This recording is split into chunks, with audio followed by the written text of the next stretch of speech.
the Ministry of Health has launched yet another service under universal health coverage. This new service includes conducting pap smears using liquid-based cytology, which will assist in eliminating cervical cancer.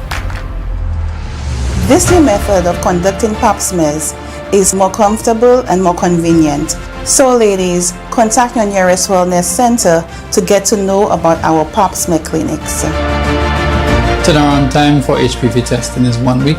Any abnormal or positive test, there'll be a following week for the cytology testing. We're also going to test for HPV strains 16 and 18, which are the most aggressive, which cause cervical cancer. We can also test for other STIs, such as herpes simplex type 1 and type 2, gonorrhea, chlamydia, and others. Patients with an abnormal HPV and an abnormal cytology shall be referred to the colposcopy clinic. At that clinic, we shall assure that you get the proper treatment and guidance. So come in and access this new service. Your health is our priority.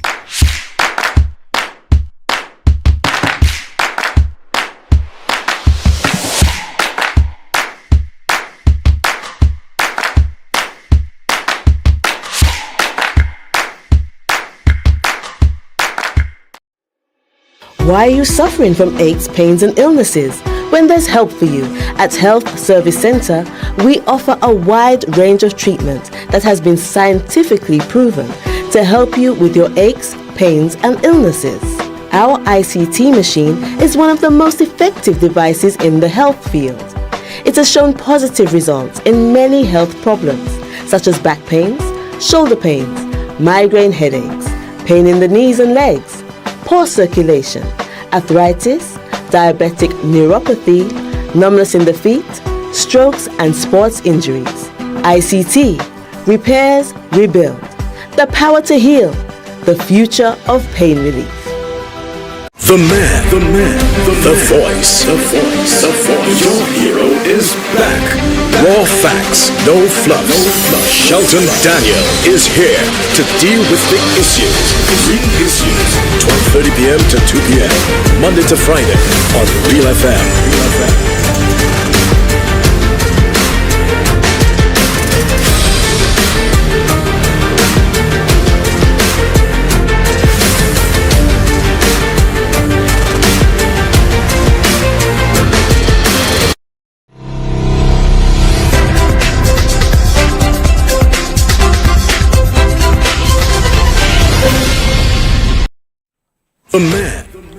Another wonderful Thursday afternoon to you, everyone. It is the 24th day of the month of October 2024. This is The Real Issues with me, Shelton Daniel, your host and producer, alongside our technical operator, Alton Jaquan Joseph. Our program, as you know, airs weekdays from 12:30 until 2 p.m. on Real FM, the radio station that comes to you on two frequencies for the north, 91.3 and 91.5 for the south. And we simulcast on NBC Television, channel 120 on the Flow Cable TV service. We're on Facebook Live and streaming live on YouTube as well.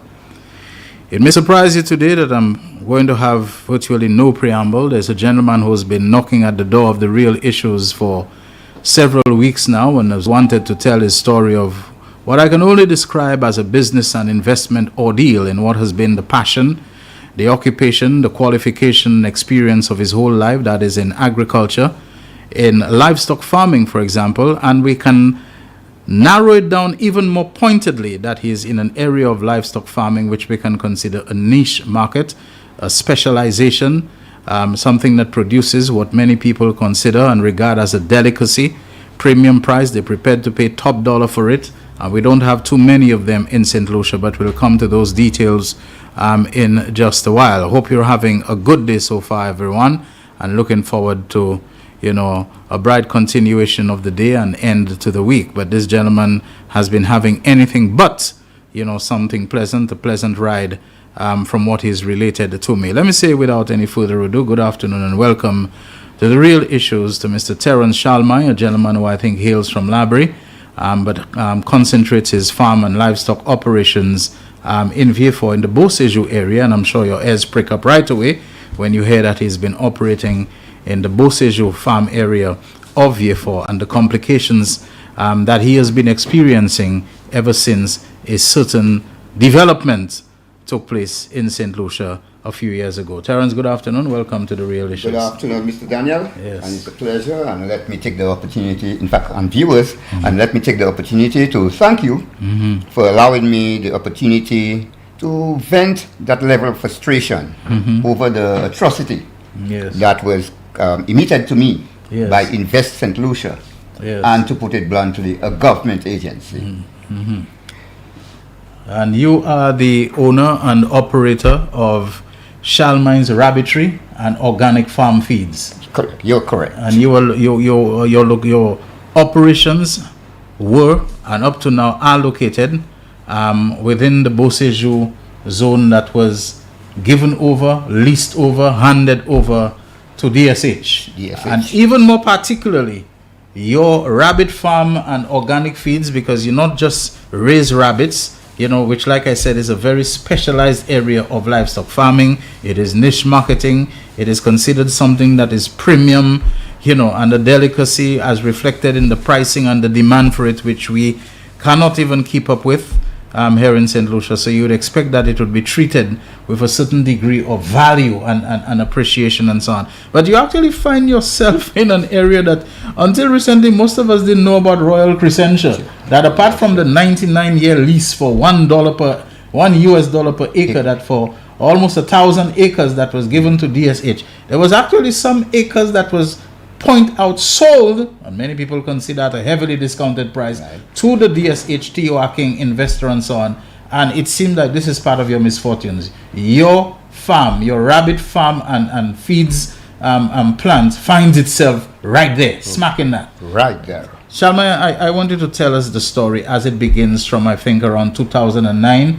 Was it when you got the lease? Is it around that time? Around that time, yes. Around that time, okay. Yes. So it's around that time. It's maybe 15 years or more that you've been in that area and so on. And at first things were going along smoothly until along came a change of government and the DSH thing. So tell us your story.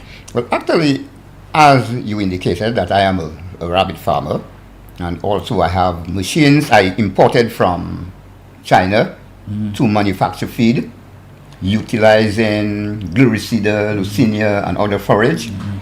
Then I imported my rabbits from Florida, Trinidad, and Barbados. I even sold rabbits to provided the Ministry of Agriculture with purebred rabbits. And then I have been the supplier of purebred rabbits to farmers throughout St. Lucia. However, and let me just point in, don't lose your thought. Right. Terence Shalmine is no fly-by-night man who had a brainstorm to go into livestock farming and agriculture. He is a lifelong agriculturalist, experienced and so on. He's worked for the government service. He's been the agriculture officer, responsible for more than one region, region 3, region this, region that, and so on. He's been an extension officer, for a long time. He's really a veteran in agricultural services, so he knows what he's doing, and he went into something which we can say was his strong suit. Go ahead, Terence, continue where you left off. Yeah, and then when came to the introduction of DSH, that was where things started going downhill. As you may know, there is a framework agreement that allowed or gave DSH that piece of land. Well, is it a piece of land? That parcel of land? That's a massive portion of land down there for it. Right, $1 per acre for 99 years. Yes. And what made it worse?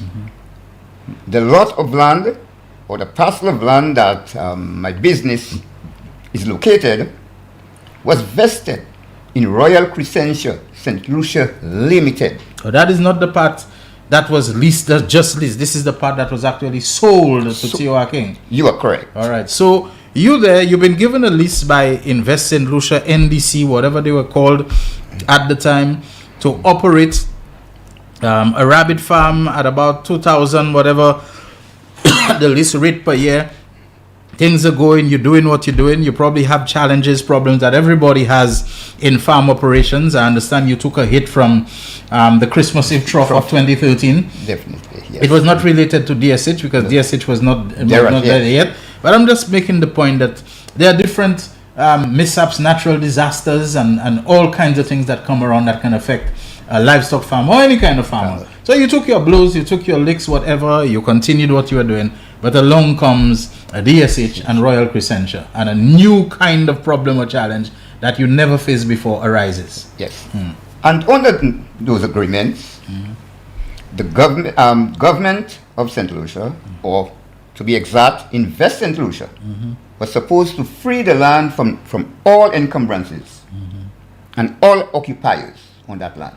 All right. So basically, anybody who there, even though they had been given a properly executed lease and so on by whoever is responsible for the land, Invest St. Lucia, DSH says a condition of us buying and leasing is that you have to clear out all those people. Definitely. All right. And so Terrence had to go. Terrence had to go. All right. Other people went. They were taken care of. Right. They were relocated, etc., etc. What was the problem with you that, you know, it seemed like while other people could have been relocated, compensated, whatever, Shalmai's rabbitry and organic farm feeds was not handed the same treatment, and it was not dealt with in the same way?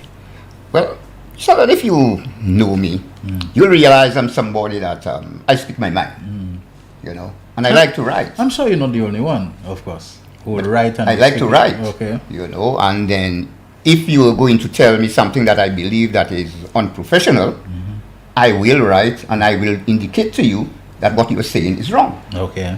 You know? So but at the end of the day, you had no dealings with DSH. No, DSH is not the one who leased land to you. No. So the people you held responsible, the people you held their feet to the fire for whatever needed to be done with you, to you, your operation, in order to facilitate the arrangement they had with DSH, you felt and you wrote and you spoke that those people were Invest St. Lucia. That is the who you had the lease with. Definitely. All right. Okay. Go ahead. And then I brought the matter to Invest St. Lucia itself. I discussed it with them. We had meetings. Okay.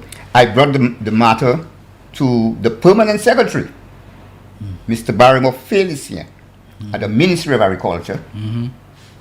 The Honorable Minister, and a number of other ministers.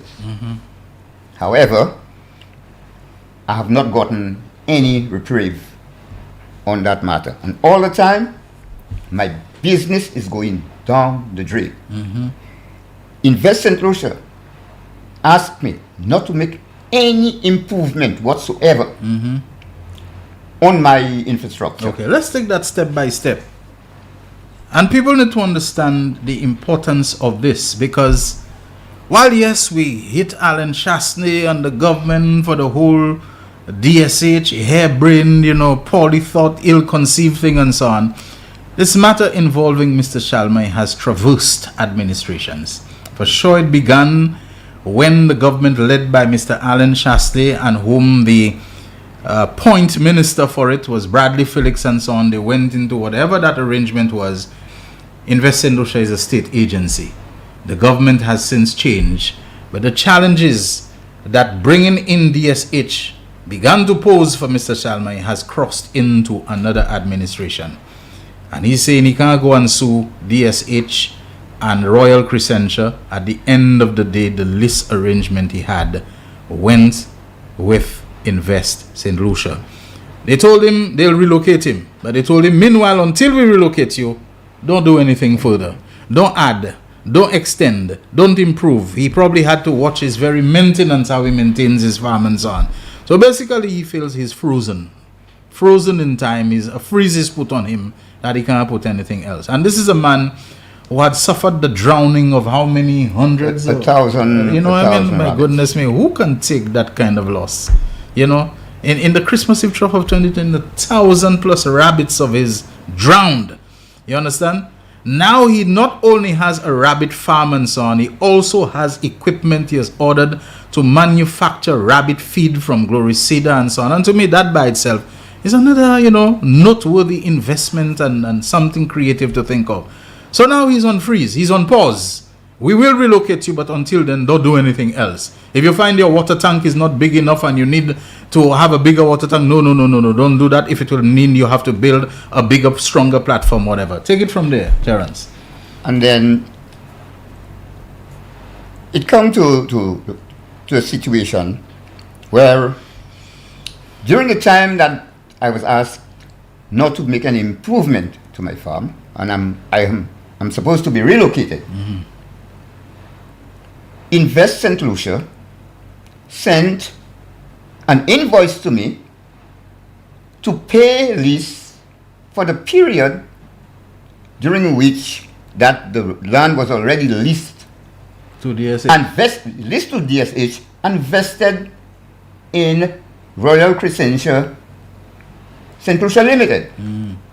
So wait a minute. You own Royal Crescentia's land. That is the part that they say they actually sold to T.O.R. King. Right. So Correct. T.O.R. King owns that land. Why isn't T.O.R. King now as the owner, not as the one who's leasing? You know, he actually owns it. Why isn't T.O.R. King and DSH writing you and telling you are occupying our land, we own it? It's still Invest St. Lucia that's taking the responsibility. So they recognize, it seems to me, that even though the land had been sold outright to T.O.R. King, that they are still the ones who own the lease. You know what I'm saying? Is that what it says? I mean, how do you deal with that? It looks like a double dealing. Okay. Double dealing. Okay. So why is it that Invest St. Lucia, with the obligation and responsibility to relocate my business, is not doing it? Okay. And while they are putting all sorts of excuses, I'm losing money. My livelihood. Tell us how they're telling you, don't do anything, don't add anything, don't improve, don't modify what you have, just keep it where it is. Tell us how this cost you. I mean, give us an idea of how you being frozen there, it cost you, because there were talks about relocating you. Right. You actually went to visit an alternative site. Correct. Nothing really seemed to work out. They told you, okay, you can stay there, but don't do anything that will recommend. Tell us how that affected your production and your livestock farming and your rabbits and so on. Tell me.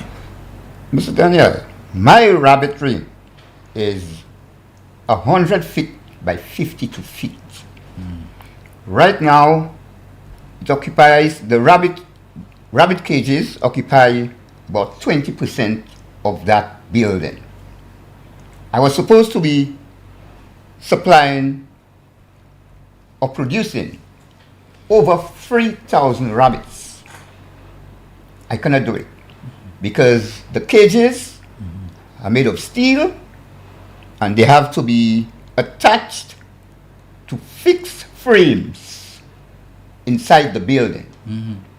If I do anything of that, it can be construed as improvement to the facility. So you've not been able to expand your production At all. to take advantage of new market Yes, opportunities and the demand that may be growing or anything like that? So Daniel, I got an offer to supply a market chain in Martinique with 2,000 pounds of rabbits per month. And I had to curtail that offer because I cannot improve on my business. I'm at a standstill. Right now, I am barely surviving. That's what I wanted to ask you. While there may be opportunities, there may be the niche market, there may be so many things, but it seems to me you've been hit with some serious losses, even predating DSH and so on, the Christmas Eve trough. You've had to deal with, I said, from what you've said, from what I've heard, loss of rabbits because of the construction, racetrack thing and so on. You said you made a claim for the dust for the rabbits. There are things not related to this thing with Invest St. Lucia, but you had problems with Wasco, where the water supply to your rabbitry was cut off and so on, and you had pregnant rabbits, and that is a huge loss when you have rabbits that are about to, as we would say in the Creole, and about 30 pregnant rabbits, you lost them, but that's another thing again. issue, right. It means you've been dealing with a lot of challenges, but the DSH thing seemed to have put a particular, it seemed to have been a very unkind cut, you know, that you have lost. So go ahead and tell us about Actually, that. Yeah. the DSH initiative or project has practically destroyed my business. The machines I ordered from China, they're sitting there. Right, idle. Not producing what you brought them for. And then Did you have hope to manufacture feed that you could supply other farmers and so on, or was it strictly for your own no, operation? for me to supply the livestock subsector. Okay, all right. Because I have the bags. Right. Sure, a bag. I think you came with a bag. Yes. Jekwan, you'll guide us as to how Mr. Shalmain can show, you know, that he has. You know, Shalmain's Rabbitry, are we saying it? Shalmain's Rabbitry and Organic Farm Feeds. Okay, this is a bag holding 52 pounds. The address is on it. Beausejour, Vieux-Fort, St. Lucia, West Indies. Given the telephone number and the email address that you can call. So I mean, this man meant business, but he just kept getting hit with obstacles and hurdles and hitches and impediments all the time and so on. DSH is causing you stress. It's causing you problems. The dust, the everything, the noise, whatever the vibration which rabbits are sensitive for, is continuing to cause loss. It's continuing to cause mortality among your rabbit. But you can't tell DSH anything. You can't do anything with them because you don't have any arrangement with them. It's Invest St. Lucia. Tell us about Invest St. Lucia and why you have made the point openly. Nothing personal, but you don't believe they have handled your situation well. Tell us about the relocation to another area and what became of that, where you were promised, it was agreed, but it never happened. Yes, I was made an offer to Cocodan View Fort, and then Slasper came to visit the area. And let's just tell people that Cocodan is part of the area behind the airport runway that where generally aircraft would be approaching to come and land. Okay. Right. Yes. All right. But good. it is off the main. Yes. It is off the main flight path. Yes. It's not in the flight Flight path, but path, we no, know it's not. it's closer more towards the beach side and so on, right? Yeah. More towards Spencer Emmanuel. Okay. All right. Okay. Good. Area. Okay. All right. Okay. We went to visit there. They came to the delegation came to my farm to see the height of the building. None of my building is more than 12 feet tall. Okay. So even with the concern that Slasper would have had, that is not an issue. Because we know for a fact that the building must not be more than 15 feet. Right. And Slasper did not object to you coming there. Oh, He no, just not said, at all. Don't have any buildings more than 15 feet tall. Correct. Don't have any buildings that the roof and whatever Ever. are shiny or painted in a way that it can cause, glare and glint and reflecting, vaguely, Yes, the pilots yes, and so on. sure. We know that. Generally, they don't want this kind of thing. They indicated all of that Right. to us. Right. And when I say us, including Invest St. Lucia. Okay. Because So it why, was, why didn't the relocation to Cocodan, which everybody agreed at the time could be accommodated, why didn't it take place? Did they tell you why at the end they did not proceed with it? Is it because the government changed and there was a different look at the whole DSH project, or whether it would go through? So do we need to do that and so on? What really happened? That relocation, and you're saying other people got relocated. yes, definitely. Yeah. Why didn't it happen? To my understanding, there was a contractor who was contacted to do the job. To do what job? The job of Relocating, and okay. reconstructing the building. Okay, because I- you can't take everything concrete foundation and all of that, yeah. but whatever could be taken Would to have- dismantle and to take care. Okay. I wrote to Invest St. Lucia. I indicated to them, that I want to manage the relocation of my enterprise. Okay. You don't just want anybody to just come and dismantling things, and That's they it. probably don't really know what they're doing. They don't have the perspective of an agriculturalist and livestock farmer, and the next thing they go and mess up things even more. Okay. That's All it. right, okay. Because I have the letter. I wrote to them. And then as soon as I wrote that letter, everything stopped. They just died there. Died right there. But you know, Sheldon, I just want you to know, I'm somebody who deal above board. I don't deal below board. If you understand where I'm going. I'm hearing you. Okay. Then the whole aspect of relocation continued when the new CEO came into office. This is the present CEO? The present. Okay. I think his name is Mr. Octavian Charles. Octavian Charles. Okay. And we want to make the point that over the years, the boards or members of the boards, the management and so on, there would necessarily be some changes, okay? Yes, definitely. I mean, as governments change or as boards reach the end of their agreed tenure, whether it's a board for 2 years and so on. At one time, I think there was a name of Mr. Roderick Sherry. Sherry, yes. Right, who was the acting or whatever, the head of it all. Then you had different names and different... Like Lyndon Arnold. Lyndon Arnold may have been the chairman or whatever yes. of Invest St. Lucia and those sorts of people. And eventually it came down now to a board, not to a board, but to the management that is headed by Mr. Octavian Charles. Yes. Okay, so among the changes and so on, were there any changes in policy? Were there ever any times where things looked a little more promising? Because if it were a matter of the attitude of the board and management, maybe with changes you'd have seen a different change in posture. Did you experience any moment of greater hope or better fortune as things changed? You said it came to... Yeah, okay. When Mr. Charles came in, we had a meeting and we discussed the whole thing, and he said he's going to pursue the relocation. However, I don't know what went wrong. That again went dead. So I'm left to wonder who is inside there working against Terence Shalmai. Did you in between, regardless of whether it's Mr. Arnold or Mr. Octavian Charles or Mr. Cherry, did you at any time undertake legal action? In other words, by legal action, the first point of legal action is usually your lawyer writing them or something like that. Did you take legal? Because many times I know a lot of managers and boards and so on, they will agree. Goodwill, gentleman's understanding. Look, man, we're going to try to help you. But the moment lawyers enter the picture, legal action is threatened. They say, look, let us wait to see how this goes. Because if we go and do that, and he pursues his legal action, he can actually use the goodwill that we have shown to prove that we are admitting that wrong was done. So I'm just saying, did you pursue legal action? Did you demand compensation? Did you add any layer of compensation to any willingness that they may have had to resolve the matter amicably? In fact, initially,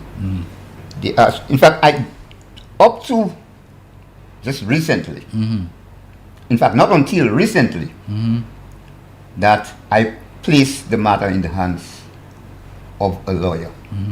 But however, we have not gone through with that. Right. Because we are hoping that goodwill will prevail. Got you. Right. So before that, there was no involvement of a lawyer or anything like this. Okay. It was just communication between Invest St. Lucia and Terence Shalmai. Okay. Then, what is strange to me, Invest St. Lucia relocated the Bonseju Agricultural Station.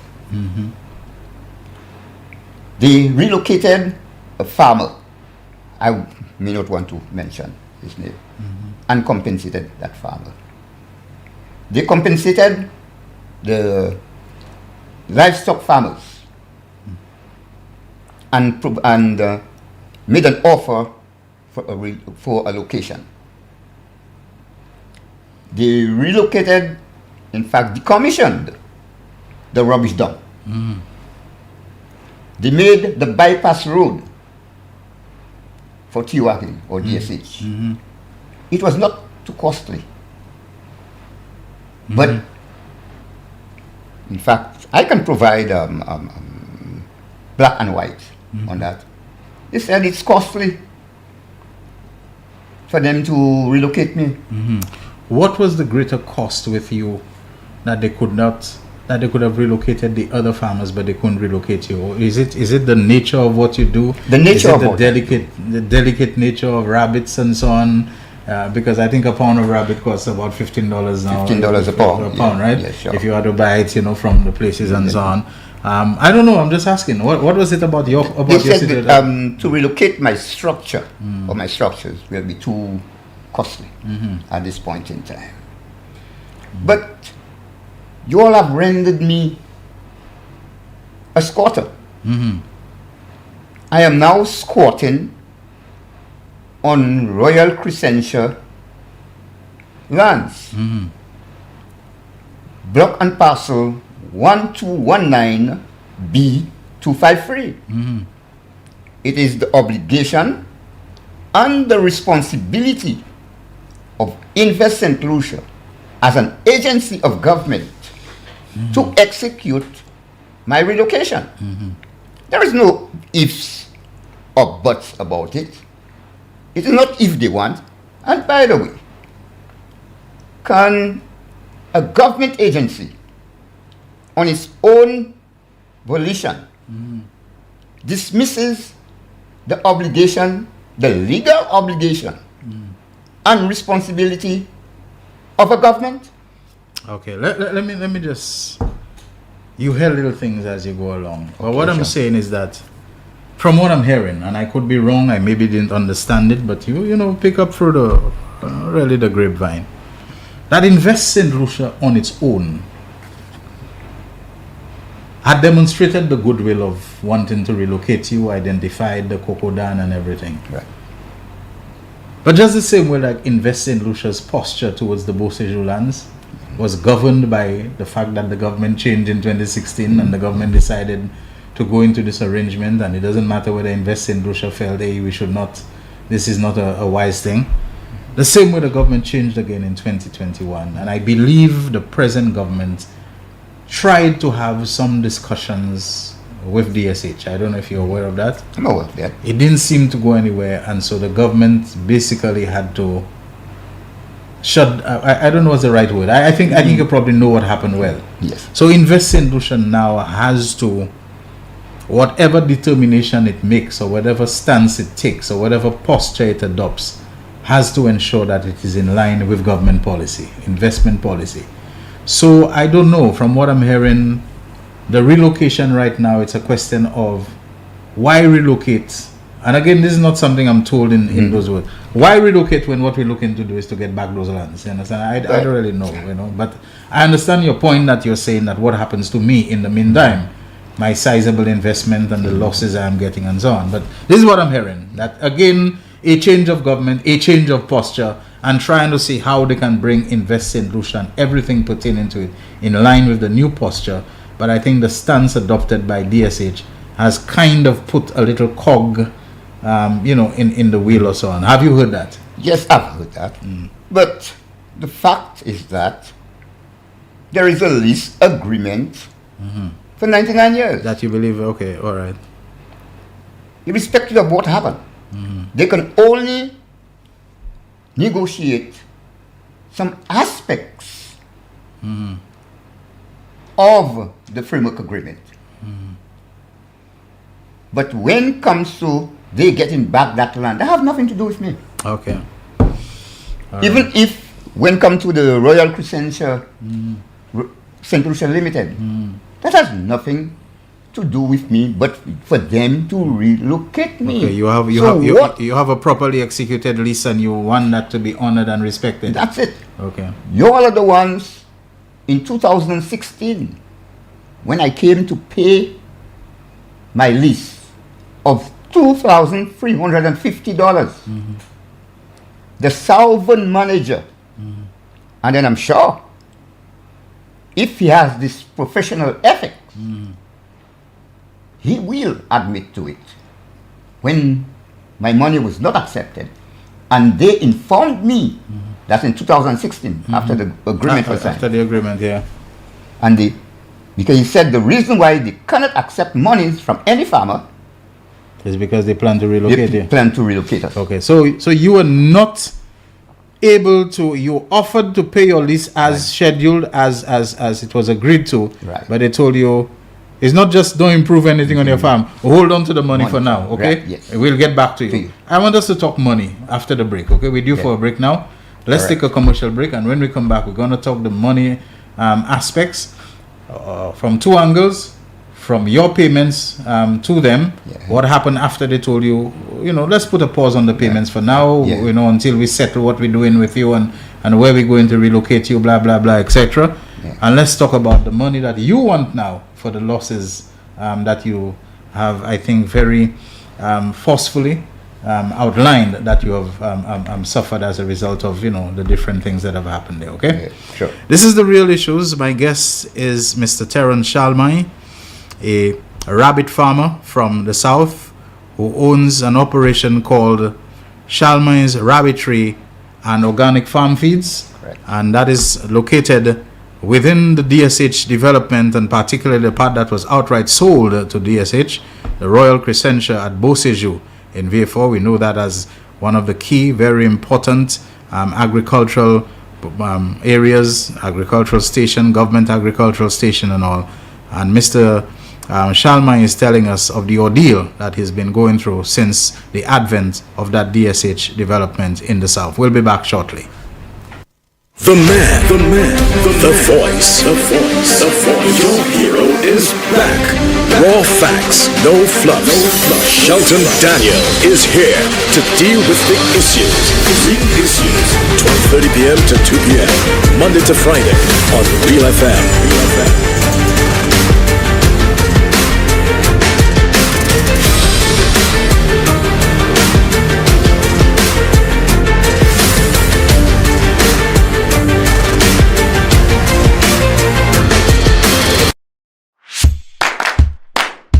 The Ministry of Health has launched yet another service under universal health coverage. This new service includes conducting pap smears using liquid-based cytology, which will assist in eliminating cervical cancer. This new method of conducting pap smears is more comfortable and more convenient. So ladies, contact your nearest wellness center to get to know about our pap smear clinics. Turnaround time for HPV testing is 1 week. Any abnormal or positive test, there'll be a following week for the cytology testing. We're also going to test for HPV strains 16 and 18, which are the most aggressive, which cause cervical cancer. We can also test for other STIs, such as herpes simplex type 1 and type 2, gonorrhea, chlamydia, and others. Patients with an abnormal HPV and an abnormal cytology shall be referred to the colposcopy clinic. At that clinic, we shall assure that you get the proper treatment and guidance. So come in and access this new service. Your health is our priority.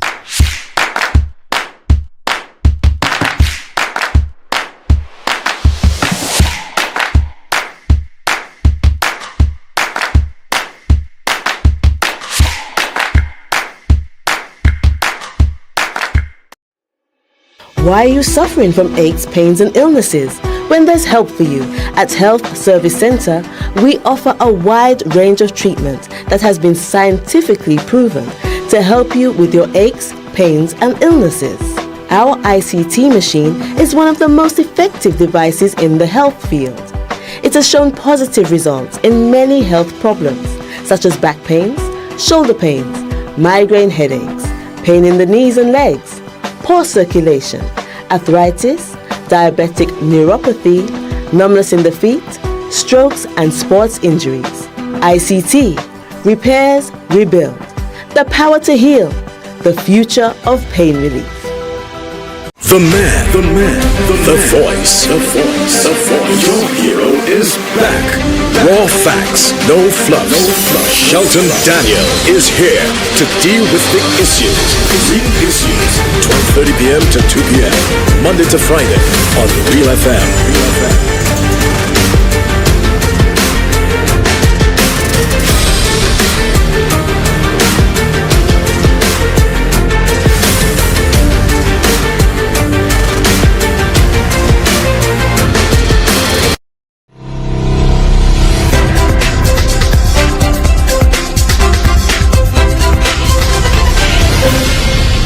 The man, the fourth. Into and staying with the real issues on this Thursday, the 24th of October 2024. With me, Shelton Daniel, your host and producer. Jaquan is at the controls, and my guest in studio, Mr. Terran Shalmai, a rabbit farmer from the south, who says he has been suffering loss of business, loss of opportunity because he's been frozen, told not to improve his farm, not to do anything. And that has been going on since 2016. He was supposed to have been relocated and compensated, he says, from the Beausejour area within the DSH development, and particularly the Royal Crescentia purchase by T.O.R. King. He told not to make any improvements or modifications or whatever to his farm. And even to the point where he was told, hold on to the annual lease payment for the time being, because we are going to relocate you. We are going to set you up in another area and so on, which never took place. Meanwhile, he says he suffered tremendous losses as a result of being frozen, loss of opportunity. His business is called Shalmai's Rabbitry and Organic Farm Feeds, where he has machinery equipment that he imported at great cost from as far away as China to produce his own feeds and to supply other rabbit farmers, with feeds that he would have manufactured from local Glory Cedar and Lucina and the local forage. Yes, forage plants and so on that he could have done. He has not been able to get that going. But let's pick up from what he told us before the break, where after the DSH development was signed up by the government of St. Lucia, led by Alan Chasney, who came to office following the elections in that same year, 2016. What happened after that? Was there a point where they told you, okay, you can restart paying? Because they said, hold on to it for now until we, figure out what we're doing with the relocation and so on. Since the relocation never happened, did they ever call you up for the payment anymore, or did it just remain something in abeyance and suspense? Oh no, actually they asked me to pay. But when did they do that? After telling you hold on to it in 2016. 2016. Yeah, when did they come back and say, okay? In 2020, 2021 and 2022. Okay, so let's go there. I mean, we have to take this step by step. Yeah, sure. They told you in 2016, okay, we have to relocate and so on. So, let's hold on. And maybe this wasn't said. But if we're going to relocate you, maybe we might have to adjust, the price of the lease, because it might give you a bigger area or a smaller area or an area that doesn't justify all of that. Maybe they don't say all of that, but it's understood. Let's settle the matter of the relocation, and then we'll come back to the payment. If you say around 2021, from 2016 they told you, let's count manually. 2016, 2017, that's 1 year. 2018, that's 2 years. 2019, that's 3 years. 2020, that's 4 years. And 2021, this is 5 years. At what point in 2021 did they tell you, hey, you have some lease money to pay and so on? Was it after the government had changed or before the government changed that they told you, we're ready to start collecting from you again? I don't want to give any information that is... No, well, you see, the reason why I'm asking this, yes. If a government has changed and likely a new board for Invest St. Lucia comes in, yes. They probably might look at the financial records and see Terrence has not paid since 2016.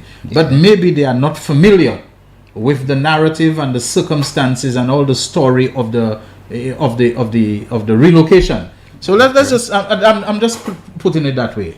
I come in as the new chairman or the new CEO of Invest St. Lucia, and I'm looking around to see, hey, we have money out there, receivables, whatever that we need to collect. There's a guy called Terran Shalmai who our records are showing he hasn't paid for 5 years. But as the new CEO, I don't know the little side story, the little backstory to it. Right. That he was supposed to have been relocated, compensated, and somebody told him, hold on to it for the time being. That's why he's in arrest, not because he's a mauvaise paye. So I'm just saying, at what point in 2021 were you told, do you have the month or whatever that you were communicated and told you owe in 5 years lease or whatever it is? Tell me. Sure. This document says it. That's one of them. Right. And then the one for 20, and there is one for 2022. Okay, this says August 2020. Okay, so there was no change of government. There may have been a change of board.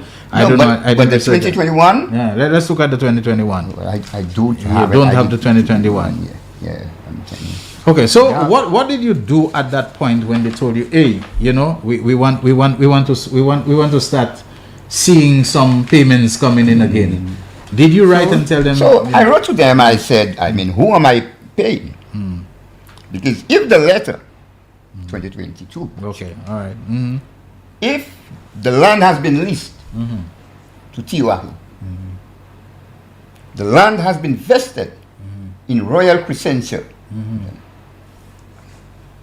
Is that double dealing? Well, I didn't put it in that way.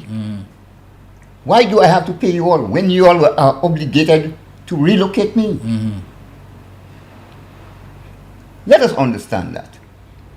Were you suggesting that any money you had to pay, if you had to pay any money, should have been to Royal Crescentia? To Royal Crescentia. Because Invest St. Lucia is no longer in control of that land. Of that land, All right. Okay, all right. And if they ask me to pay... I wouldn't have thought about that. You're a smart fellow. And if that is the situation, yes, isn't that fraudulent? that you are collecting money for property that has been leased to, vested in, sold to another entity. Right. All right, okay. And as somebody who worked in government, I would like to know under which head, budgetary head, that money would have been placed. Okay, so you refuse to pay the money? So I have not paid it. Okay, all right. Not until they can prove to me that the land belongs to them. Okay, all right. Okay, it seemed like there are many issues there. One, who really is the authorized recipient of the money, of the list money that you pay, and secondly, that the condition of relocating you and compensating you was never honored. You brought that forward, regardless of which board, regardless of which government and so on. What have been the responses that you have been getting? When I wasn't getting any favorable responses, but the condition has remained constant. Don't do any improvement to your operation. Remain frozen where you were before. Don't do any expansion. Don't do any modification. Correct. But at the same time, pay us our lease. At the same time, we not relocating you. We can drag our feet. We don't have to tell you anything about it and so on. Go ahead. Pick up the story from there for us. And another thing, they told me, well then, for sure, that government is in negotiations. But what if it takes 20 years? Or if it takes 10 years? So all the time my business is in limbo? When you, because it is binding, no matter whether there is negotiations or not, it is binding that you have to free the land from all encumbrances, and that includes relocating my business. All right. You have the obligation and the responsibility to relocate my business. Okay, so it's not a case of Terence Charlemagne being a mauvaise pay Not at all. and not paying the case. It is a case that Terence Charlemagne, there were certain things that were supposed to have been done to satisfy or to compensate for the situation he found himself as a result of the transfer of the lands and lease and all of that, which were not done. He was told to hold on with the payments until those things were sorted out. They were never sorted out. They want to collect the money. He is refusing because he believes at the end of the day, what was due to him has not yet been satisfied and settled and so on. It's my understanding that you have made a substantial claim for financial compensation, one that runs into triple millions, 3-point-something million and so on. How do you think this has affected the attitude of Invest St. Lucia towards you, that you're asking them for some serious change while you're owing them much less? You say you don't feel you should be made to pay that, but for all the loss of opportunity and business and loss of whatever, of the feeds and the rabbits and so on and all of that, do you believe that this is something that can still be settled amicably? Yes, I believe so.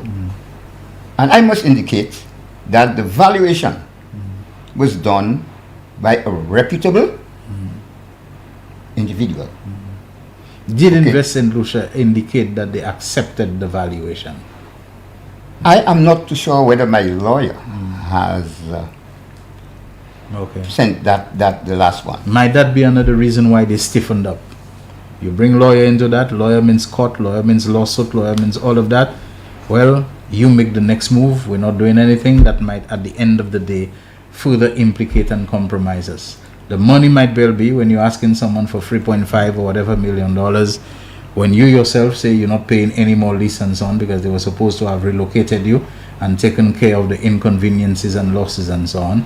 And then you're also saying the inconveniences and losses that I have suffered amount to 3.1 million. Your lawyer is with you on that one and so on. Has Invest St. Lucia recoiled into a corner and say, well, you know, you make your next move? Do you believe that this is part of it? And how do you see this thing playing out and resolving? I want to indicate that I have an issue. Number one, with the fact that you will have to relocate me, and you will refuse to. Number two, I will not pay any money to anyone, okay? I will not pay any money to anyone who is not the lawful owner of a property. You have to show me that the land is yours for me to pay. We understand that clearly? Yes, I'm listening to you, my friend. Okay. So, Invest St. Lucia, under the agreement, does not have the authority to accept any money from any occupier of those lands. What they have to do, the only obligation and responsibility is to relocate the occupiers, because occupiers are there as encumbrances. That is what they have to do. Okay. Can you imagine 2016, 2017, 2018, 2019, 20, we're in 2024. We're talking about 8 years. 8 years. You all have left my business in limbo, my business and my livelihood in limbo. Okay. And I believe, I can say that without fear or favor, they send those invoices to intimidate me. In other words, don't you make too much noise, you owe us. Right. But they have to show me who am I paying to. All right. I suppose they can say that who you have to pay to is who issued you the list. TOR King and Royal Crescentia, that's not your business. What is your business is who issued the list. You pay your list money and leave the rest to them. If they're collecting money that should be from, the fraudulently collecting money, that's their business. They deliver TOR King will deliver them. Your thing is to pay them the list. Now, by the same token, you're right to say your thing is to relocate me and to compensate me for what having frozen me and failed to relocate me and so on is causing me. Do you think that there would be some merit in taking that position on both sides? I will be an accomplice okay. for paying somebody fraudulently money for a lease that they don't deserve. Okay. That is what's going to happen. Okay. So what is the next step from here? Is it that your lawyer now is going to write Invest St. Lucia for whatever the next case is, the protocol letter, pre-protocol action, pre-action protocol letter, cause for action? I don't know the legal terminology. Where is it going as we speak now, Terence? Where do you see this going next step? I believe if Invest St. Lucia doesn't come with an offer, doesn't come with a solution, my lawyer will proceed. Okay. On the legal front. Okay. All right. And I'm telling you, it is frustrating. Can you imagine that you should be making money? You invested your pension money, your retirement money in a business. And because of the, if I could say, the heartless nature of Invest St. Lucia, that your livelihood and your business is going down the drain. Okay, so what presently is happening at Shalmine's Rabbitry and Organic Farm Feeds? You have found yourself backed into a corner. you have found yourself curtailed. You cannot do as much as you wanted to do, as much as your initial potential and plans were. What really is going on? You're not at a complete standstill and shutdown. Something is taking place. Are you able to still supply rabbit meat to the local market and so on? Are we going to have stewed rabbit for Journée Creole, whatever, because Charlemagne is still able to turn out something? What has the curtailment of your output been? Would you say it's 30%, it's 50%, it's 70% capacity that you can, or potential that you can operate by and so on? Tell us, and give us kind of figures. Imagine that you're doing a pie chart or a bar chart for us. Maybe it's just about 10%. Wow. My business is about 10%. Wow. Because remember, you cannot place. I was supposed to be putting rabbit feed on the market, or livestock feed on the market. But you cannot put livestock feed on the market when there is an insecurity of tenure, and then in a short space of time, you might have to curtail that product. Okay? Number two, you cannot increase your stock because you cannot make any improvement to your facility. So you boxed in there? Yes, my slaughtering, the building for slaughtering, that is well tiled and everything, is deteriorating. I have a 1,000 gallon water tank there on the farm, but I cannot put it up because if I put a structure there, it will be construed as improvement to my infrastructure. Okay. So I'm boxed. The machines are just there. What would be? And I'm paying. What would be the penalties if you defied that and said, "Look, you're not relocating me, you're not compensating me. I am losing. I'm operating at just 10% of my capacity or potential. Look, to hell with that. I'm going ahead and I'm doing it because you all don't know what you're doing. You're not honoring your end of the bargain. My business is being suffocated and will go under very soon." What would be the consequences if you went ahead and did the improvements that they told you not to do? Would you make? Is it a case that they would step in and with backhoe and bulldozer and shut you down and mash you up and so on? Tell me. I'm not sure whether it reached that extent. But from what you're saying, they're not keeping their end of the bargain. They're not helping you. They're not relocating you. They are keeping you shut down, boxed in, backed into a corner and so on. You're losing money. You cannot take advantage of the opportunities. So one day you say, look, they're not serious. They don't know what they're doing. So I go ahead and I do my thing. What do you foresee as being the consequences that under the law they can get for DC, whatever it is and so on? Number one, it would be, there is what you call insecurity of tenure. Would you go and do anything on land you don't even know what's the next step about that land? Okay. Number two. So then you're saying you might go and do the improvements and you might end up being driven out? That's it. Okay. Because don't tell me Royal Crescentia will not at some point in time want to evict anybody who's on their land. Okay. You could end up digging yourself into a deeper hole. That's it. All right. Okay. All right, Terence.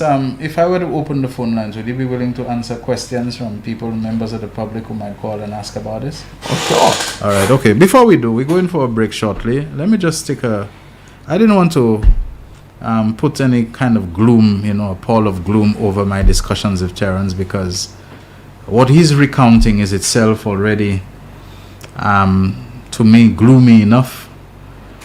But I have to mention that, this morning I received some very, very sad news, because I've known the person for a very long time. We've been friends. He's been good to me, like I was saying to somebody, and I really should just explain. I was just explaining to another good friend of mine, Cecil Charles. We know Cecil, former teacher and also man very much involved in Calypso administration and so on.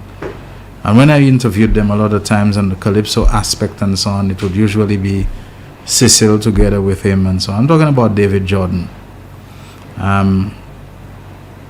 who the news broke this morning that he had passed away. It looks like sudden death, that he was found dead inside his home. And it took me quite a while. I kept on wondering, and I kept on hoping it was another David Jordan. And when I kept asking and I was in disbelief, Cecil Charles messaged me and said, yes, my comrade, David has left us, and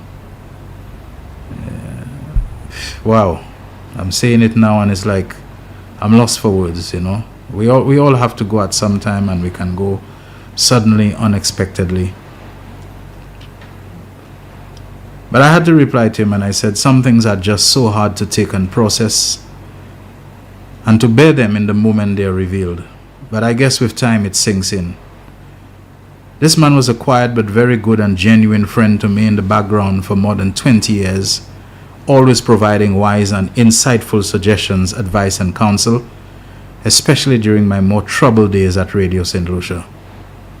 He was a pillar of organizational support to many by his administrative involvement in Calypso, in boxing, if I remember correctly, and other areas, and the other areas in music also. David is the immediate past chairman of ECHO, the Eastern Caribbean Collective Organization for Music Rights, formerly HMS and so on. He was involved in a lot of things, not because he was a guy who liked publicity and position and everything. David was a good organizer and administrator. And if anybody came to him and they asked him, to put his help and his experience and knowledge and so on. I mean, the last governmental position I know, he was a trade in the Ministry of Trade as an expert and so on. Was he director of trade? I can't even remember. But a man who always walks very fast, but he always had time to stop and to have a little chat. The kind of interactions, like at one time when a certain people were trying to mess me up at Radio St. Lucia, and I figured, look, I'm exhausted with this thing. Let me go and leave. And David would tell me, look, let me tell you, I know you're tired. I know you're feeling stressed. I know you can't wait to go, but don't take all your leave. Take some leave, because devious people like that, they have a way they wait when you go on leave. And then they start to, make certain alterations and amendments and things that when you come back, it's a fait accompli, and it's difficult to get these things undone and to get them, reversed and so on. So even if you have 3 months leave, take 3 weeks. You'll take another 3 weeks another time. But don't go, don't leave. This is the kind of guy. And I mean, I can read out to you text messages. David would be listening. He wouldn't call, but he would be listening to this program, and he would be shooting me text messages. Be very careful. Don't go there. There could be a legal pitfall in there. Maybe what you should ask him is XYZ. Maybe what, he'd be shooting little suggestions to me. And at some point, I got a little hint. It was never confirmed that maybe David Jordan might be joining NBC in some capacity. I don't know, as a director, as chairman, I wasn't sure. But the word was floating. Word floats around. We never got any official confirmation. And I was there waiting, not saying anything, but looking forward, because I know he would give some direction. And David is the kind of fellow where if you tap him, I keep saying he is, now I have to speak of him in the past tense, for his expertise and his organizational ability in something, don't waste his time. He'll give you the best he can in terms of his advice. But when you see we have agreed that long in advance that we have in a meeting, and you're supposed to prepare this and come, don't come and give him excuse at the meeting. At least tell him before, I've had difficulty, or I was able to do 12 out of the 15 pages, but the last 3 I couldn't complete it. Don't waste his time. When we have agreed on a way forward and so on, and people messing around, he don't have time for those kind of things. He either would tell you he's very sorry, excuse him, he would pull back and so on, or he would tell it to you like it is, without any ill will, without any malice, without anything. And so I'm just so sad. A lot of people, their passing makes me sad. But David Jordan, more than many, I feel very, very, very sad today to hear that he died suddenly, like that. As I say, very recently, the text messages, he's not a guy who would call or thing, but David would always be giving little suggestions. He would hear something about music or echo, whatever. He would maybe shoot a little message. Maybe you need to talk to Martin James. I would say perhaps a good question to ask him that would help people understand is this, and he would write it. So I was always in touch with this guy. People have mentioned, the Anglican community, I know the Calypso tents, I know boxing, I think maybe football, he was also involved, so many things. And it was just that he was a good administrator.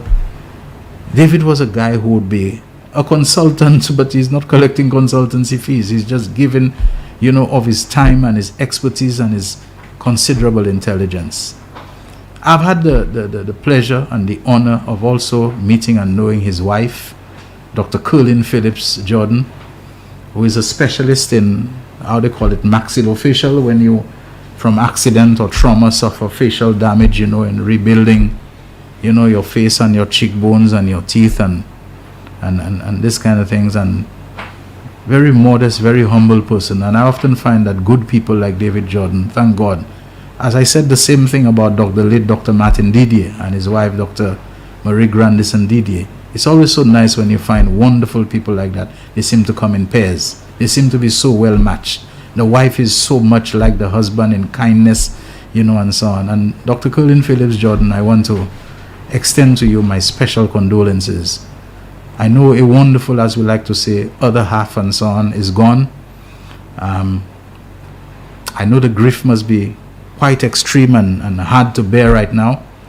Someone just posted on our Real Issues that David Jordan was the father to only one son who passed away many years, some years ago. I can't remember how long.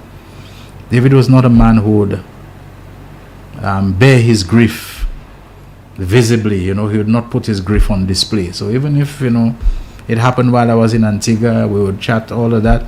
He probably is not a guy who would, place his grief, on display for people to see. He was a guy who would bear his suffering, his grief, his mourning with quiescence and with dignity. A man who always kept his head up, who always believed that there was something to believe in and something, to comfort yourself and to cheer up, a kind of a cheer up guy and so on, who I remember from all the many years that I've known him. It's true you can talk about so many people, but something about David Jordan always clicked with me. And when I messaged that to Cecil, I thought of sharing it in the group also, but Cecil said, yes, he always spoke about you. David and I communicated almost daily. And I can say that, not something I put on a platform, on a pedestal. He did like publicity, and there was nothing that he said which he would be ashamed of. He was just that kind of fella, So what in Calypso, whatever, he would do it, a lot of it in the background. Yes, he would come to interviews for Echo, for, was it Takeover Tent or whatever that he was involved with and so on, or whatever it was, boxing, football and so on. David Jordan, and of course, when it came to matters of trade, if ever there was a time you needed, he wouldn't hide in the background. He would come and he would talk on it. And I remember him, never a man to raise his voice. There was always that kind of single level steadfastness and steadiness about his voice and so on. It would take me the whole remainder of the day and I still wouldn't finish to say the good things that I could say about David Jordan, who now I sadly have to call the late David Jordan. I'm sure he wasn't perfect, but I'm telling you, I would be very, very challenged to find anything negative to say about David Jordan that would be worth mentioning or repeating. Very, very few. Some people, the good out them so outweighs any flaws that if you know of any flaws, it doesn't register with you. It was overwhelmingly positive. I am a very sad man today for the loss of this particular friend of so many years. We take a break. When we come back, we continue with our guest Teron Shalmai, and he has said it's okay to open the lines for anything you want to say about the situation he's facing with his rabbit farming business down in Vieux-Fort, and also if you want to call and say any words of tribute about the late David Jordan as well. We'll be back shortly. The voice. Your hero is back. Raw facts, no fluff. Shelton Daniel is here to deal with the issues. Real issues. 12:30 p.m. to 2 p.m. Monday to Friday on Real FM.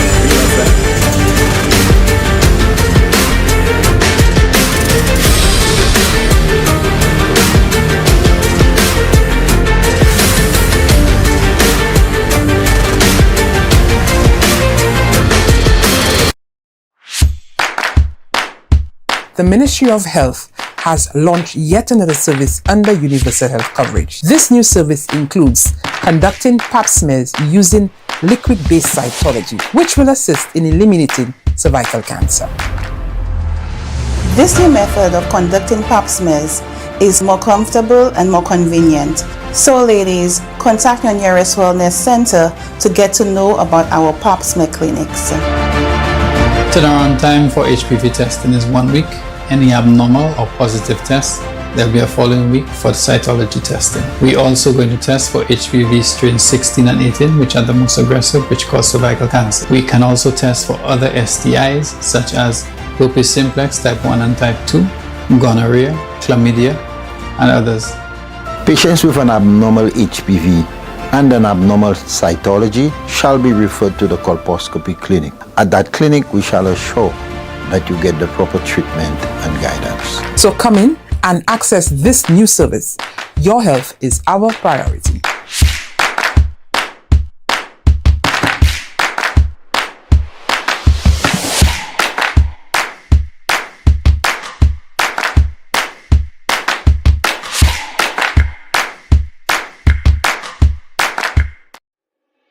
Why are you suffering from aches, pains, and illnesses? When there's help for you.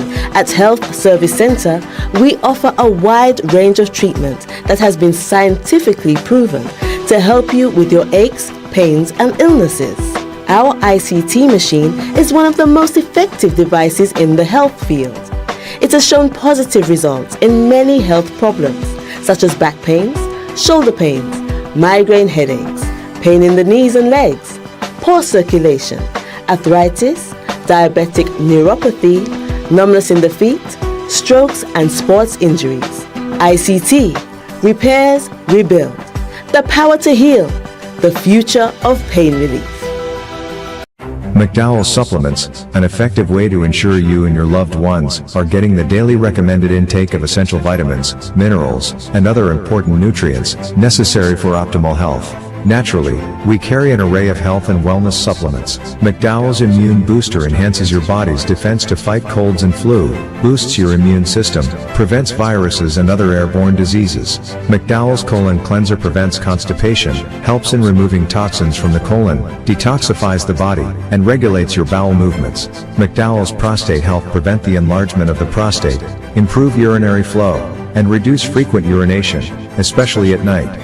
Moringa oleifera capsules are rich in minerals like calcium, potassium, zinc, magnesium, iron, and copper, vitamins like beta-carotene of vitamin A, vitamin B such as folic acid, vitamin C, D, and E. McDowell's Potassium Complex, used for treating and preventing low potassium levels, high blood pressure, preventing stroke, and aid in weight loss. McDowell's Triple Magnesium relaxes the muscles, relieves cramps and helps to control high blood pressure, improves sleep, and can calm the nerves. Magnesium is very important for the normal functioning of cells, nerves, muscles, bones, and the heart. McDowell's Ginger Turmeric helps to relieve pain, decrease nausea and enhance the immune function to help protect against illness and infection. Ginger turmeric has powerful anti-inflammatory properties and improves your circulation. Don't hold health back. Let health strike back.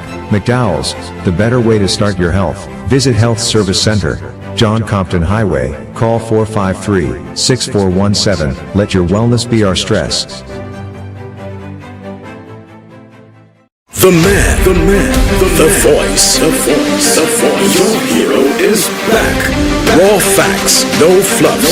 Shelton Daniel is here to deal with the issues. Real issues. 12:30 p.m. to 2 p.m. Monday to Friday on Real FM.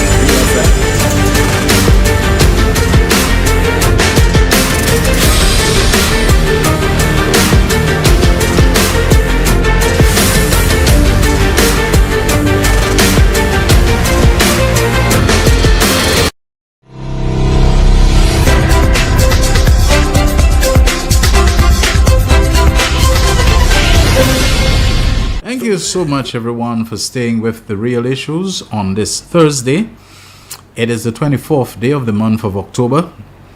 And it being Thursday, let me just remind you that Tonight on NBC from 8:30 as usual, we expect to have Can I Help You with Richard Frederick, usually accompanied by Albert Fregis, one of the programs on NBC, a weekly program that you don't want to, and I dare say you can't afford to miss, and I don't think tonight will be any exception. So 8:30 tonight on NBC television and also simulcast on Real FM, Facebook Live. They have their own page. Can I Help You with Richard Frederick tonight at 8:30? My guest in the studio is livestock farmer, rabbit specialist, Mr. Teron Shalmai of Shalmai's Rabbitry and Organic Farm Feeds, located down in the Beausejour area of Vieux-Fort. The telephone lines are open for your calls. The numbers for you to dial are 758, the area code 487-9849. That's 487-9849. You can WhatsApp call us on this number 487-9849, and you can also call us on the landline 4533-911. All right, folks. Terence, is there anything further that you wanted to say? I meant to ask you, do you have employees? Do you have people who work for you? Is it a one-man operation that you have? Have you had people that you had to let go or anything of that kind? Presently, I have 2 individuals working with me. But my business was supposed to have employed. All right. Hold on 1 second. Don't lose your train of thought. We have a call on the line. Hi. Good afternoon. Real Issues. Hello? Yes, good. Son, how do you do? Yeah, hey, I'm doing okay. How about you? Not bad, not bad. You didn't call to talk about livestock because I've known you for a long time, and to me you were always a crop farmer. I didn't know you were somebody with any livestock. But me just got you. Pali palo. I say, just pack on the zap, I could just predict bagay. Ek me just eme tizu, hein? Me just eme tizu. Ako hasap depo mene an nom nef mavle wo. All right, d'accord. Fais ça for. Ma la moitié comme. Mr. Sir, I know what you are going through. People have no idea what it is when you have commitments, you have made arrangements, you have done everything, and to get setbacks like that. I have been down that road twice. And as a woman, I can really tell you what it really did to me. The first one, it took him 5+ years to pay me. When we were about getting to court, it took him 5+ years to pay me. The second one, I did not consider it to be in the situation where you were, because I was renting somebody's estate and he was turning it into some touristic thing, which I'm a Shelton, you know very well, Mr. Vincent Defoe. I did not have a problem with him.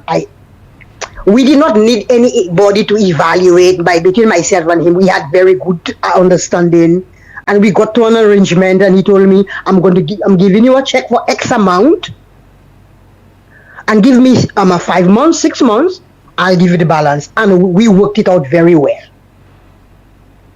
But people, what that man is going through there, I know his pain. But you see, this woman that is talking to you now, nobody, no man, no woman, born of a woman can put me through that a full time. From Canada. I'm telling you, it is hectic. P.S. Moon passa femesa encore. At the age of 27 years, I did not lose my mind. I'm still feeling the wrath of it. And those that wants to bash him can do that. But this woman will not say anything bad towards that man, because I have been down that road. It is very, very hard. You have a loan to pay. You have commitments. And your money is cut short. Man, if I was in your place, if I was in solution, I would bow with me. You can extend that no pamelek pias mon. Si you voulez me croiser, le croiser also ya, mo ka vie fay de me bon matin. Have a good day, man, and sir, be strong. Thank you. Be strong. Don't give up. Be strong. I have been. Thank you very much, Have a good weekend. Thank you. Thank you. Yes.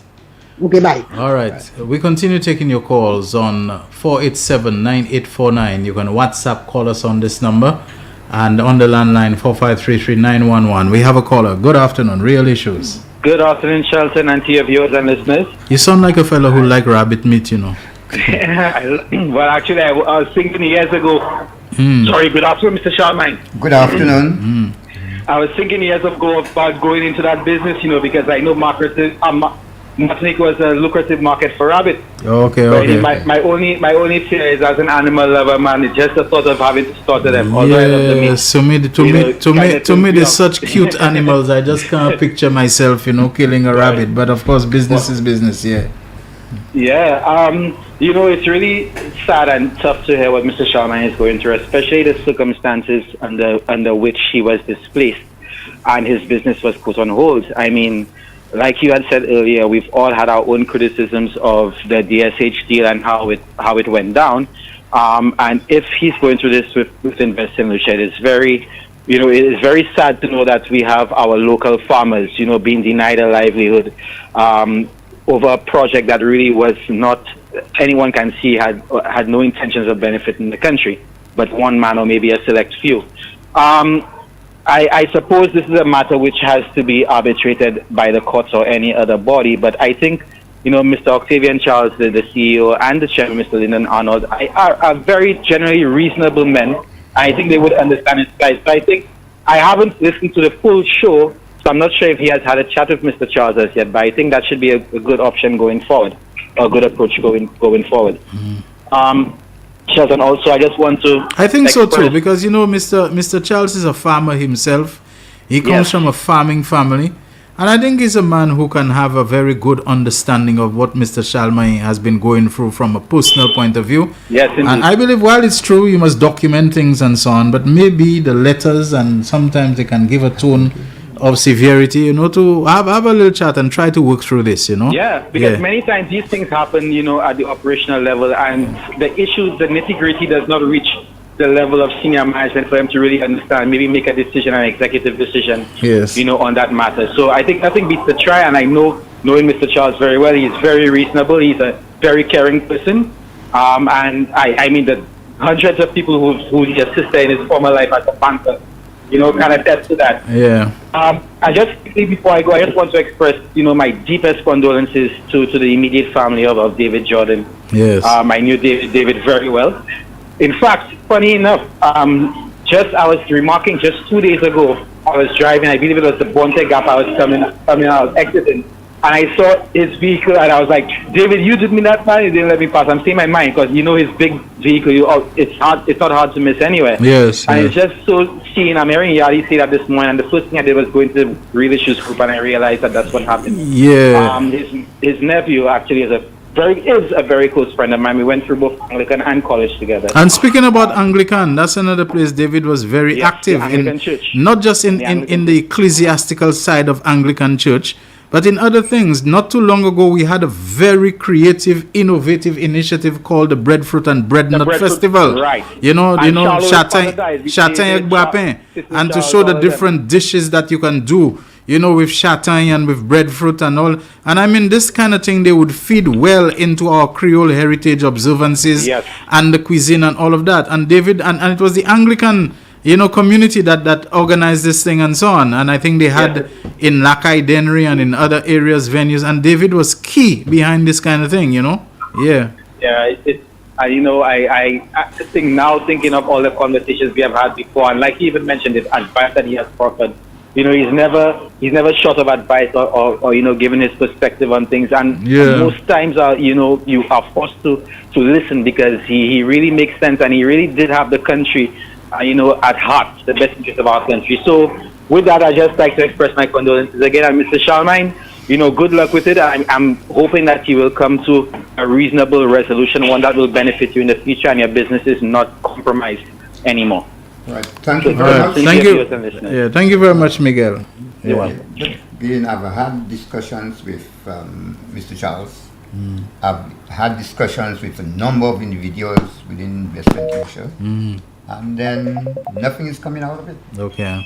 Do you think maybe if at some point it reaches where the minister has to intervene, that perhaps it might help? I don't know, or maybe some kind of, arbitration, mediation, whatever can be done, because... I've had discussions with the minister. Okay, all right, okay. And then, but somebody Yeah.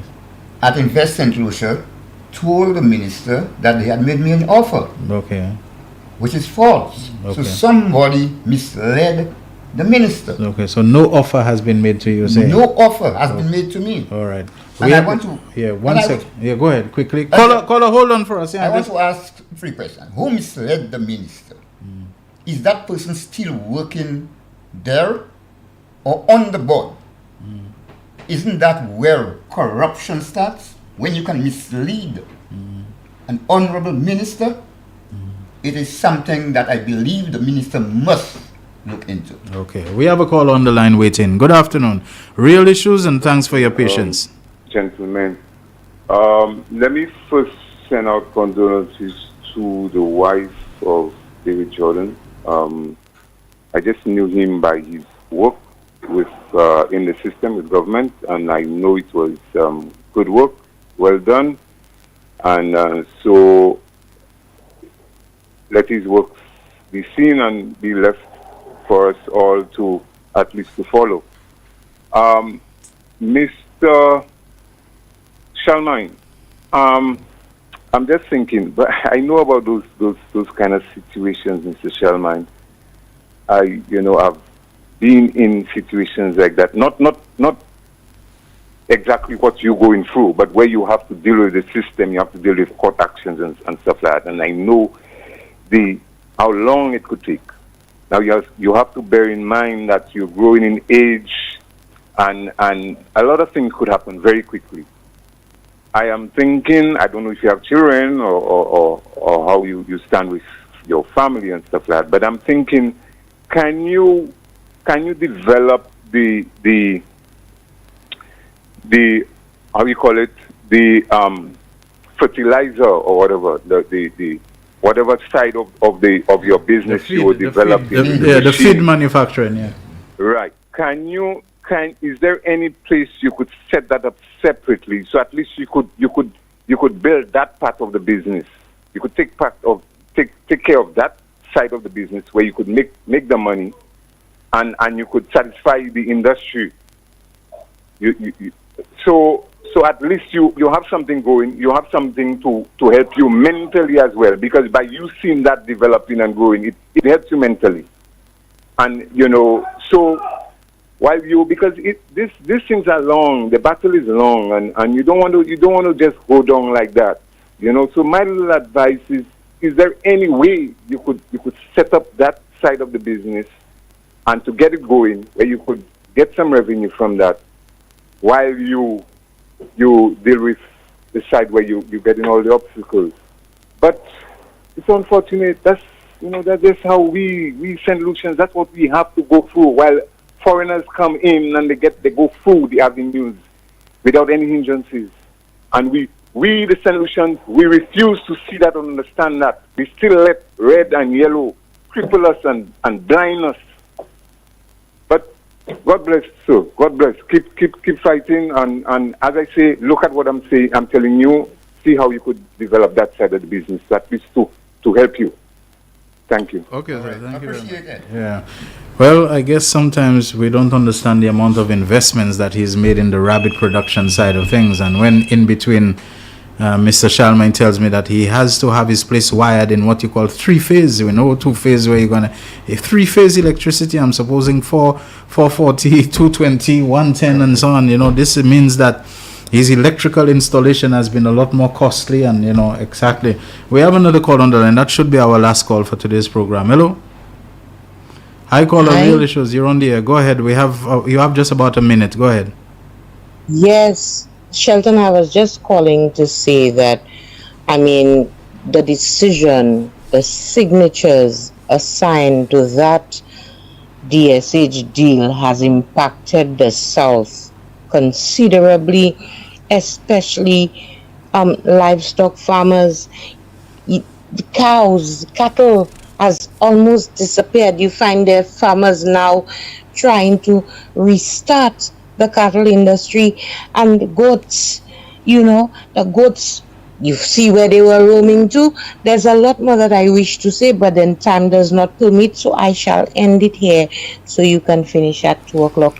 All And right. that's a nice pink shirt and tie. Bye-bye. Thank you very much. Let me just say that tomorrow on The Real Issues, I will be having Anson Maxwell on the line from New York. We know Anson Maxwell. He's a philanthropist. He's a man who, works to see how we can improve and assist St. Lucians back home. One of our really appreciated and upfront, outspoken, but not just words and action man in the diaspora, especially in New York. So I'll be having Anson on tomorrow to speak about scholarships that he has negotiated for young people to study mold remediation. Mold as in the fungus that affects so many people in buildings and air-conditioned units and all that sort of thing. A quick wrap-up by you, Terence. We're at 2 o'clock already, so we've got to end today's program. Okay. I am a born, bred, and patriotic St. Lucian who has served my country well. It is my obligation to protect my rights and my livelihood while I maintain my unquestionable technical and professional integrity. All right. Thank you very much, Terence Shalmai. I appreciate your coming, and I do wish the best for you and for Shalmai's Rabbitry and Organic Farm Feeds, that you can find, the kind of purpose and energy and success that I know you started off with, and which at one time the light of hope seemed to be very great for it, that can resume, and you can really serve that niche market that I think rabbit farming and so on always promises and can deliver if it is well handled and managed. Thank you very much, Jaquan, for another great job at the controls. Thank you everyone for listening and being part of it. Until tomorrow, where we close out the week with yet another edition of The Big Issues, 12:30 to 2 on Real FM Radio, NBC Television, Facebook Live. This is Shelton Daniel signing out. The voice. Your hero is back. Raw facts, no fluff. Shelton Daniel is here to deal with the issues. Big issues. 12:30 p.m. to 2 p.m. Monday to Friday on Real FM.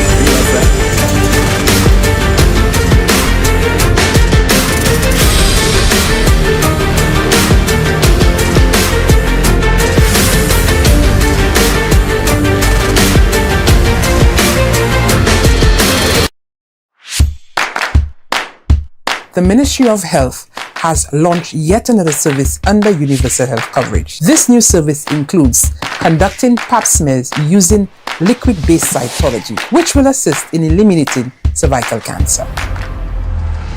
This new method of conducting pap smears is more comfortable and more convenient. So ladies, contact your nearest wellness center to